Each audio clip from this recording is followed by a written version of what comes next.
Bonjour à tous et bienvenue à notre débrief Motoax suite au Grand Prix de Misano, le GP donc de San Marino en Italie.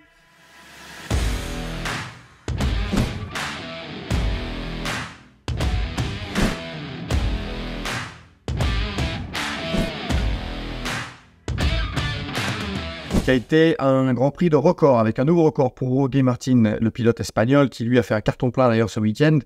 En qualif, une 30.3, un chrono phénoménal, il a démonté tout le monde. Marco Bezzecchi qui lui, pendant la course sprint aussi, bat le record en course, une 31.3, ça c'est un chrono aussi magnifique, des chronos hyper réguliers. Ce circuit de Misano qui offre beaucoup de grip et les pneus Michelin qui offrent beaucoup de constance sur ce circuit, donc ça nous a rendu des courses très physiques. 27 tours pour le Grand Prix, c'est un vrai challenge physique, hein. Et c'est un challenge physique qui est difficile quand on est à 100% de ses moyens, alors qu'on a eu Pecco Bagnaia et Bezzecchi qui eux ont vraiment souffert suite bien sûr à leur chute de Barcelone, donc la semaine dernière. Pecco Bagnaia qui lui a fait un high side de folie, est retombé très fort, en fait c'est vraiment fait mal au dos. Il se fait ensuite rouler dessus par Brad Binder à Barcelone, donc c'était un miracle qu'il n'ait pas eu de fracture et qu'il ait pu rouler donc 5 jours plus tard pour les essais à Misano et compléter le Grand Prix avec 2 podiums. Donc voilà, Pecco Bagnaia miraculé qui sauve les meubles au championnat. Il a perdu bien sûr beaucoup de points par rapport à Martin qui lui fait carton plein, victoire en sprint, victoire en GP. Il a fait les départs parfaits, les courses parfaites Martin. Donc chapeau bas à lui, il réduit l'écart au championnat. Et Bezzecchi qui lui aussi a serré les dents avec une blessure à la main, une blessure au poignet aussi, suite à la percussion en fait de Bastianini qui s'est raté au freinage, qui tape dans notre Johann Zarco et qui ensuite a enchaîné donc avec beaucoup de pilotes qui sont tombés. Bezzecchi qui s'est fait mal, il lui a serré les dents, il a fait un week-end exemplaire, fabuleux, on le voyait avec sa main, le pauvre, il a vraiment souffert, mais il était à la maison, les gamins c'est plus les gamins maintenant, mais du VR46, donc les protégés de Valentino Rossi qui ont vraiment super bien performé à la maison avec 2 podiums à la clé.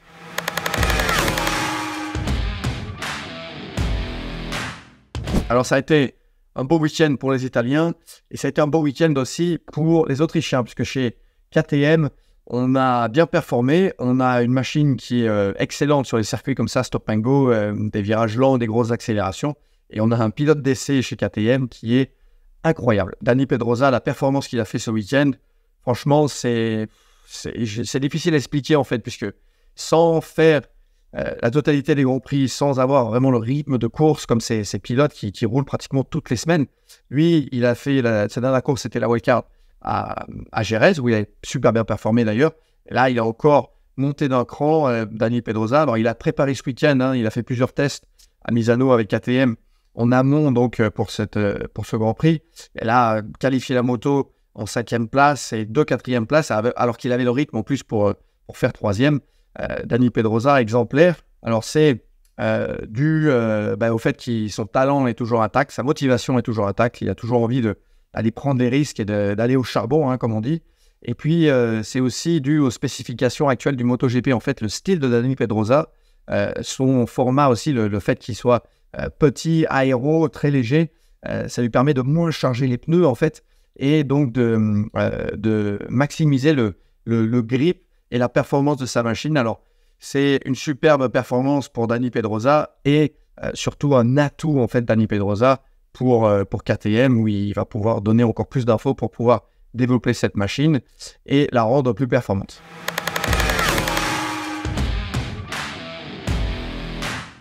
De l'autre côté, KTM, ça a été un week-end difficile pour Pol Espargaro. Enfin, c'est Gas, mais c'est une KTM, bien sûr. Un week-end difficile aussi pour Fernandez, pour Jack Miller qui est dans la tourmente en ce moment. Et un bon week-end pour Brad Binder, malgré la chute en Grand Prix, du gros rythme pour Binder. Et il nous a offert des dépassements et une course magnifique avec beaucoup de risques, mais ça a toujours été propre, hein, l'esquime est propre sur la course sprint où il avait fait un mauvais départ. C'est pas d'ailleurs... normalement, il fait très peu de mauvais départs, Brad Binder. Donc voilà, du côté de KTM, disons que c'était un week-end positif et on a vu de grosses performances.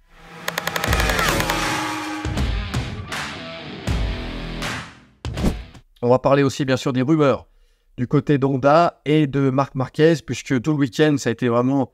il y a eu des histoires, ça a été... à un moment donné, on était persuadé qu'il était parti chez Gresini. qu'il allait casser son contrat avec le HRC.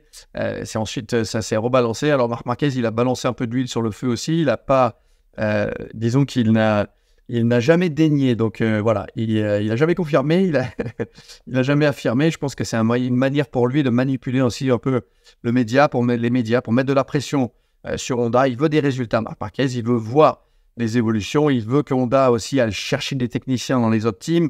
Il veut vraiment que les choses bougent chez Honda. Alors, on va voir ça au test à Misano. Aujourd'hui, d'ailleurs, je suis en train d'enregistrer cette vidéo. Tous les pilotes MotoGP ou presque sont en train de tester à Misano les évolutions pour 2024. C'est un test hyper important, en fait, parce que les pilotes titulaires ont très peu de temps sur la machine pour tester les évolutions. Le testing avec les pilotes officiels est très limité. Donc, ce test est important puisqu'on doit définir la spécification moteur pour les constructeurs pour l'année prochaine. Ça se fait vraiment en amont. C'est un travail qu'on fait en fait toute l'année en amont, comme vous avez avec Suzuki par exemple à l'époque. Et c'est un choix qui est hyper important puisque une fois qu'on démarre la saison, en fait, on ne peut plus changer de spécification de moteur. Donc, il faut adapter le moteur, il faut adapter le moteur au châssis, il faut adapter le moteur à l'aéro. Donc, ce choix de moteur est hyper important. Alors, chez Honda, c'est d'autant plus important qu'on est dans la tourmente, qu'on doit essayer de garder Marc Marquez. Donc, il y avait des évos, par exemple, sur la moto de Stefan Bradl qui a fait la wildcard ce week-end à Misano, avec des nouveaux échappements, une nouvelle partie arrière de la machine, avec une espèce de panier à salade comme la Ducati, comme l'Aprilia, vraisemblablement un mass damper, on appelle ça. C'est un système en fait qui tourne à la droite, pour limiter le chattering sur l'avant. On a vu aussi Bradl avec un nouveau châssis, comme Dani Pedrosa d'ailleurs, qui Francesco Bagnaia nous l'a confirmé dans une interview dimanche soir. Dani Pedrosa qui utilisait un nouveau châssis en carbone et il l'a utilisé sur les deux courses. Donc ça, c'est un châssis qui va être testé par Brad Binder, Jack Miller pendant ce test à Misano. Et s'il le valide tout de suite, comme l'a fait Dani Pedrosa, c'est un châssis qui pourrait être utilisé sur la fin de saison puisque c'est un châssis qui peut accueillir la spécification de moteur actuelle pour KTM.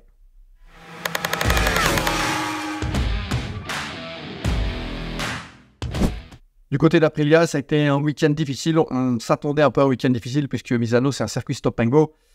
Malgré le fait que Maverick Viñales soit vraiment à l'aise sur ce circuit, c'est un de ses circuits préférés, il y a quand même eu des difficultés, comme en Autriche. Donc voilà, l'Aprilia qui confirme en fait le fait que cette machine, elle excelle sur les circuits lancés, les circuits avec beaucoup d'angles. Les circuits, on a besoin de grip mécanique et de garder de la vitesse de passage avec beaucoup d'angles, comme à Barcelone, comme à Silverstone ou à Assen.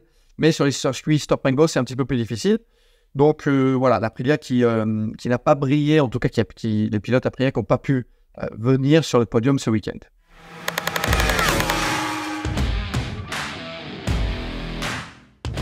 Et donc ce lundi, ce test hyper important qui malheureusement va être difficile pour Ducati. Puisque chez Ducati, en fait, il n'y a qu'un seul pilote rescapé qui va pouvoir tester les pièces officielles, puisqu'on a Pecco Bagnaia qui est blessé, qui a dit dimanche soir qu'il roulera vraisemblablement pas ou très peu. Marco Bezzecchi qui est blessé aussi, qui lui ne roulera pas, c'est sûr, ce lundi. Johann Zarco avec son annonce donc qui change de constructeur l'année prochaine, il ne testera sûrement rien de nouveau puisque la politique normalement des constructeurs, quand un pilote annonce qu'il va partir pour un autre constructeur, on arrête de les faire tester les évolutions et c'est compréhensible d'ailleurs. Donc, il ne reste plus que Jorge Martin. Alors, on espère que Jorge Martin n'a pas trop bu de vin dimanche soir pour célébrer ces 2 victoires, puisqu'il va y avoir beaucoup de travail pour lui ce lundi pour tester les évolutions de chez Ducati, puisque le pilote test aussi, Pirot, a été pris dans un accrochage dimanche donc avec Jack Miller pendant le GP, et il s'est un peu fait mal au pied. On l'a vu se promener dans le paddock après la course avec beaucoup de glace sur sa jambe. Donc voilà, pour Ducati, c'est un test qui va être un petit peu compromis, donc, et c'est un test qui est très important, ça, pour l'année prochaine, comme je dis, pour choisir l'aspect de moteur et pour tester les nouvelles évolutions de cadre, aéro, voilà, tout ce que les constructeurs peuvent amener pour les pilotes officiels.